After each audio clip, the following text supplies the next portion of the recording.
Jakarta, lensawarga.com. Para lender atau pemberi dana yang menjadi korban kasus dana syariah Indonesia DSI secara terbuka menyampaikan pernyataan sikap keras terhadap narasi yang berkembang dalam rapat dengar pendapat umum RDPU di DPR RI.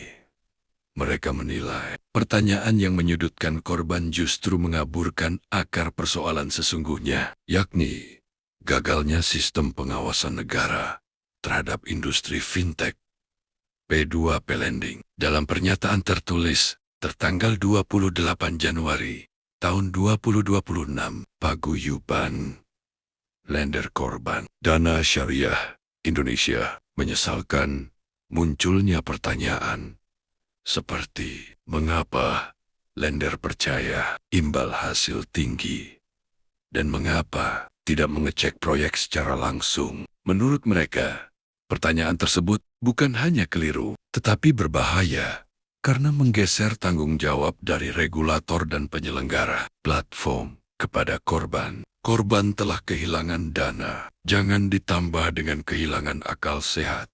Tegas pernyataan tersebut. Lender tegaskan, bukan mandor proyek. Para korban menegaskan bahwa dalam skema peer-to-peer, P2P lending, lender bukanlah pihak yang bertugas memverifikasi proyek secara langsung. P2P lending adalah sistem digital yang mempertemukan lender dan borrower melalui platform profesional yang berizin dan diawasi negara. Dalam sistem tersebut, lender hanya menyediakan dana berdasarkan informasi, data, dan analisis risiko yang disajikan platform. Sementara itu, tanggung jawab penuh verifikasi, analisis kelayakan kredit scoring, hingga mitigasi risiko berada pada penyelenggara platform.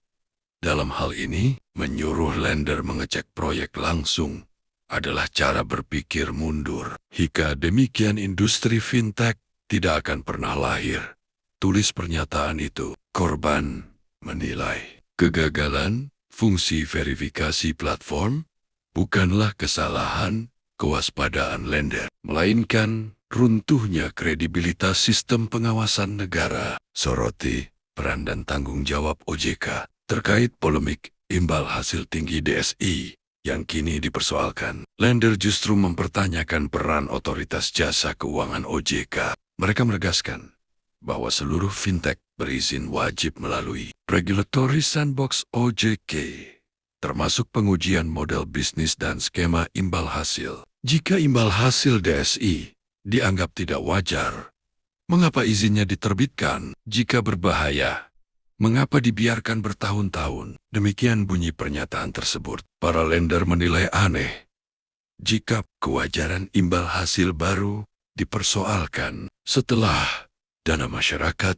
lenyap dan korban berjatuhan. Mereka menyebut sikap tersebut sebagai bentuk cuci tangan berjamaah. Negara wajib hadir menyelesaikan kasus ini sampai tuntas demi keadilan korban dan martabat ekonomi syariah Indonesia. Pungkas pernyataan tersebut, bukan risiko investasi, tapi dugaan fraud sistemik. Korban juga menolak keras narasi bahwa kasus DSI hanyalah risiko investasi. Dalam skema P2P lending, menurut mereka, lender secara sah mendelegasikan analisis risiko kepada platform yang mengklaim memiliki sistem mitigasi dan pengamanan. Jika kemudian proyek terbukti fiktif, dana disalahgunakan, atau terjadi fraud, maka hal tersebut merupakan kegagalan sistemik platform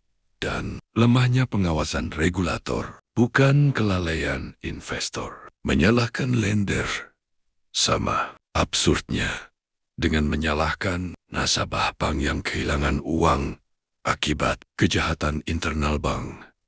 Tegas mereka, status berizin dan diawasi OJK. Lanjut pernyataan itu adalah sertifikat kepercayaan negara kepada rakyat, bukan sekadar formalitas administratif. Baca juga, parkir liar di halaman ruko diduga pungli. Kadis Sub Simalungun akan kami tindak lanjuti. Kritik celah hukum dan klausul merugikan investor. Para lender juga menyoroti celah regulasi yang memungkinkan platform berlindung di balik klausul risk acceptance, di mana seluruh risiko gagal bayar dibebankan kepada investor. Mereka menilai klausul tersebut menjadi tameng platform untuk lepas dari tanggung jawab atas kelalaian atau fraud internal. Selain itu, klausul arbitrase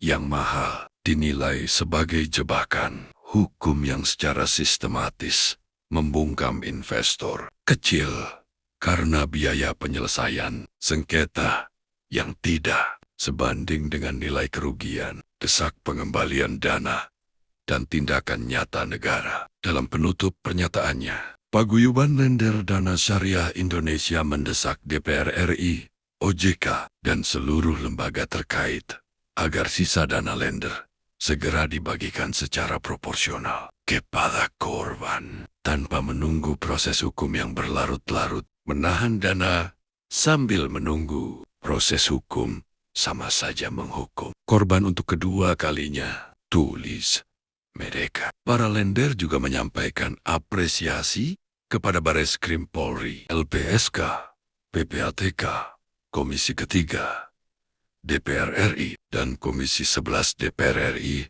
atas perhatian dan pendampingan yang telah diberikan. Mereka menegaskan, kasus DSI bukan sekadar kerugian finansial, melainkan krisis kepercayaan terhadap ekosistem ekonomi syariah nasional. Bahkan telah berkembang menjadi krisis kemanusiaan.